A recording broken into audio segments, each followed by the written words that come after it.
ng halos 2,000 bagong mga abogado, muling nakitang magkakasama ang mga mahistrado ng Korte Suprema.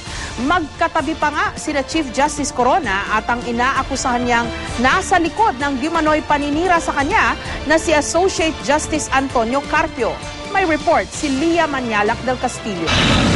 Sa unang pagkakataon mula nang magsimula ang impeachment trial, ngayon lang nakita muli sa publiko ang mga mahistrado sa oath-taking ng mga bagong abogado sa PICC.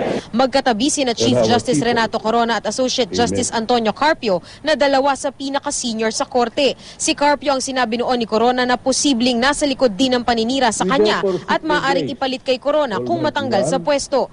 Bagamat makailang beses na kunang ngumingiti si Carpio sa mga talumpati ng ibang mahistrado, seryosong-seryoso pa rin ang mukha ni Corona. Ang isa pang sinasabing hindi aliado ni Corona sa Korte Suprema na si Associate Justice Maria Lourdes Sereno, naroon din. Si Sereno ay appointee ni Pangulong Aquino. Sa 15 mahistrado ng Korte Suprema, tanging si Associate Justice Mariano del Castillo lamang ang wala. Naka-leave kasi siya sa ngayon. Si Associate Justice Arturo Brion ang naatasang magsalita sa panunumpa ng 1,913 na bagong abogado. Sabi ni Brion, hindi biro ang propesyon ng abogasya, lalo na sa mga panahong ito.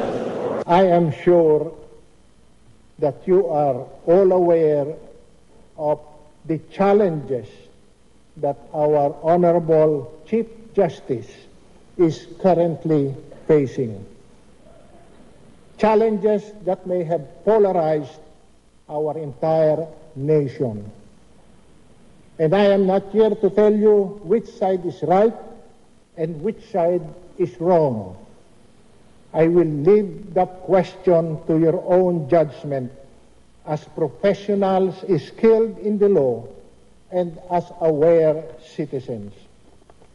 But I mention this because it significantly involves the law and the rule of law.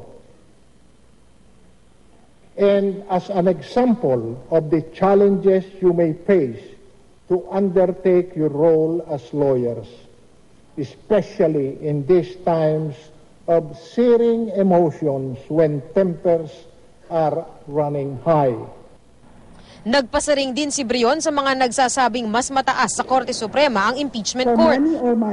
The rule of law recognizes and gives no special treatment to any president, cabinet member, legislator, justice, or judge. It recognizes neither the Supreme Court nor the impeachment court as a tribunal higher than the other. But both must bow to the supremacy of the Constitution, our highest law. Sang-ayon naman ang mga bagong abogado sa pahayag ni Brion. Everybody is subject to the rule of law, otherwise the entire system will crumble. It's a political process, it's a constitutional process. So let's let it unfold. Ang kilalang aktivistang si Terry Ridon ng Kabataan Party List at tumulong din sa prosecution panel, abogado na rin ngayon. Para sa kanya, higit sa impeachment, may iba pang banta na dapat bantayan. Despite our continuing support to the impeachment of Chief Justice Renato Corona, the greatest danger at the moment is the inaction of President Aquino in almost all the issues of the day. Sa huli, giit ni Brion, mahalaga ang papel ng mga abogado at ang tanging sandata lang daw nila ay ang batas. The oath you took today commands you to fight tyranny by upholding the rule of law.